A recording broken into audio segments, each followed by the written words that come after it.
Number 10. The Mafioso. Matteo Messina Denaro is one of the most mysterious crime bosses in the world.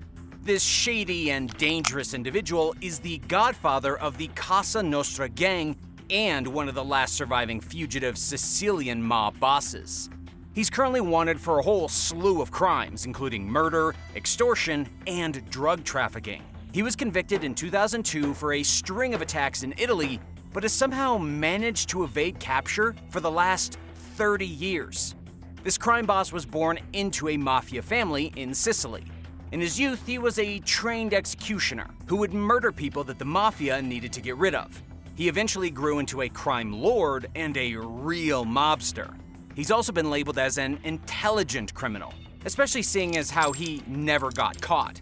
He's been tied to terrorist bombings and is known for being absolutely brutal when it comes to murder. But nonetheless, this real-world godfather has yet to be apprehended. After the deaths of some other major crime bosses in Italy, Matteo Denaro is now the highest-ranking man in organized crime in the country, the boss of all bosses. To this day, he's one of the most dangerous people in the entire world, and he's on the loose. Number 9. El Mayo. El Mayo is another notorious Mexican drug lord, just like the infamous El Chapo. In fact, these two criminals were once partners. El Mayo has been credited with building the Sinaloa cartel from the ground up in the early 1990s with El Chapo. But while El Chapo has been caught, El Mayo is still at large. He managed to evade authorities pretty much forever. Nobody knows where he is now, though there have been reports that he's hiding out somewhere on the Sinaloa Mountains in Mexico. According to former DEA head of internal operations Mike Vigil, it's almost impossible to capture anyone in the Sinaloa Mountains. Mike also says that El Mayo is one of the most astute drug traffickers to ever come out of Mexico. The United States Department of State has a reward out of up to $5 million for his capture. The Mexican army has almost caught him a few times, but he always managed to get away. Nobody knows if El Mayo will ever be caught, but this ruthless kingpin definitely isn't going down without a fight. Even his son has been captured and is serving a sentence right now for ordering murders and kidnappings, as well as drug trafficking. Number 8. The Chinese hacker. Sun Kailiang is one of the most dangerous people in the world, but not for any reason you might be thinking. This guy is one of 5 people recently charged with conspiracy to commit computer fraud by the United States. Sun was employed by the Chinese People's Liberation Army to attack America with commercial cyber espionage. This guy helped to attack important United States companies, such as US Steel and Allegheny Technologies, from the web. He was part of Unit 61398, and even though China denies any wrongdoing on their part, the United States has claimed that this unit is sponsored by China to work out of an office tower in Shanghai and use nefarious tactics on the internet to do whatever is necessary to benefit Chinese companies economically. While this might not seem that dangerous, Sun Kailiang is the type of person with the know-how to create serious issues inside of a country with nothing but a computer. This guy might be responsible for stealing technical plans. Nobody knows exactly how much damage this man and his group have caused, and the government won't speak in too much detail about it. But, according to the Washington Post, they have estimated at least tens of billions of dollars annually have been lost because of Sun Kailiang and his crew of cyber attackers. Number 7. The wickedest man in the world. Aleister Crowley is often known as the wickedest man in the world. He called himself the Great Beast 666 and is the most infamous lunatic associated with magic and hedonism in recent history. Crowley was a black magician, a sexual deviant, a drug user, and a generally hateful and horrifying person. He hated social conventions and was fascinated with esoteric orders. He traveled all across the world conducting his own magic rituals, writing his own textbook on magic, and founding all kinds of weird religious cults, though he never called them cults. He also hung around some of the most significant artists of the time. Crowley eventually wrote the Book of the Law and based a religion named Thelema around it. His daughter Lilith died of typhoid in 1906, and his wife Rose was committed to a mental hospital in 1911. By 1920, Crowley was living in Sicily and experimenting with strange rituals. An Englishman died in one of those rituals in 1923 under mysterious circumstances, allegedly drinking the blood of a cat. What's really strange about Crowley is that even though he lived a very odd life, he never officially committed any murders or really did anything totally villainous, like actually hurt a person. He was definitely a weird guy and his rituals were completely insane and disgusting, but the fact that he never truly murdered a bunch of people or did something horrible like Charlie Manson allowed his infamy to stand in a kind of gray area, and it allowed his creepy legend to live on after his death in 1947. Number 6. The Mexican Sisters. In 1964, two sisters were found guilty of murdering at least 80 girls while operating a slave ring in central Mexico. These were two of the most dangerous women who ever lived. Delfino Gonzalez Valenzuela and her sister Maria de Jesus were sentenced to 40 years in prison after it came to light that they had starved and beaten to death 80 girls throughout an operation that had been going on for a decade. The sisters recruited young girls to work in a brothel. They often stole these girls and then kept them as slaves. But this was no ordinary slavery. The Mexican sisters would steal girls between the ages of 12 and 13 because they were easier to manipulate. They were then tortured and abused and forced to work in the brothel until they turned 25, at which point they were too old to work and would be sent away to be tortured and beaten at a special torture location before being brought to yet another location where the girls would either be buried alive or thrown from a rooftop. It's one of the most evil things you can imagine. But the Mexican sisters were even harsher than that. Any kind of disobedience would result in additional torture and even more starvation. Also, if any girl was to get pregnant, which happened frequently, they were also killed.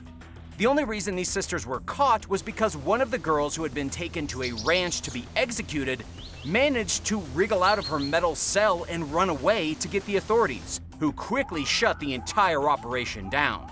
Delfina was killed in 1978 when a bucket of cement fell on her head, and Maria was set free from prison several years later and got married and lived the rest of her life. Would you have put these evil and violent women to death, or imprisoned them for the rest of their lives? Tell me your thoughts in the comments below. Also, if you haven't subscribed to Talltanic and you like intense videos like this one, hit the subscribe button below. Number 5. The Man Killer. Eileen Wuornos was a serial killer. She was a sex worker who walked the streets in the 1980s and found her first taste of murder in 1989 when she murdered a man who picked her up. Eileen went on to kill at least 5 additional men along Florida highways before being captured and convicted. She was ruthless and came from a home full of abuse. Her life was basically one miserable nightmare after another, and her explosion of violence at the end was a direct result of that early trauma. Eileen was actually the inspiration for the movie Monster with Charlize Theron. She spent her final years in jail and was executed by lethal injection in 2002. While she may have been a normal person if she'd grown up under different circumstances, by the end of her life, she was dangerous and unstable, and not the kind of person you'd have wanted to meet in a dark alley. Number 4. The Eyeball. Some people are dangerous but look totally normal. Other people are dangerous and look absolutely horrifying. A man nicknamed Eyeball is the latter. This guy is frightening to look at. The right half of his face is tattooed to make him look like a skeleton, and the white part of his right eyeball was darkened to be completely black. Not only does this guy look like the kind of person to strangle you for fun, but he was also charged recently with killing a police officer in Anchorage. Eyeball's real name is Jason Barnum. According to the Chicago Tribune, he was recently sentenced to spend 22 years in prison in Anchorage Superior Court. Along with the murder, Eyeball pled guilty to burglary and possession of a weapon. Anyone who kills a police officer is obviously a dangerous menace to society. What makes Eyeball a little unique is that he knows he's a menace to society. When speaking to the court during his hearing, Eyeball even said, "Everybody knows that I'm not the nicest guy." And that self-awareness is actually refreshing, even if he is a terrible person. In fact, it was probably an understatement, given the way he looks and acts.